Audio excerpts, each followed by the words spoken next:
You can play against those two guys. Yeah, they're gonna kick us. Така, това е закрито игрище в Копенхаген. Does it has a name? How do you call it? It doesn't have a name. I see the original Fat Boy on the wall, so I'm gonna call it the original Fat Boy court. Местни играчи тренират в момента. Това е една от добрите двойки на града.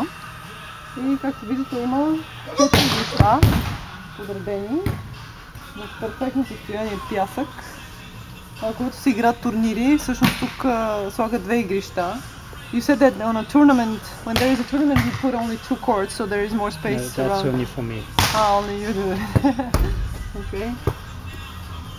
И както виждате, прекрасно място да се тренира и през зимата. Надяваме се в най-скоро време да го направим и в България.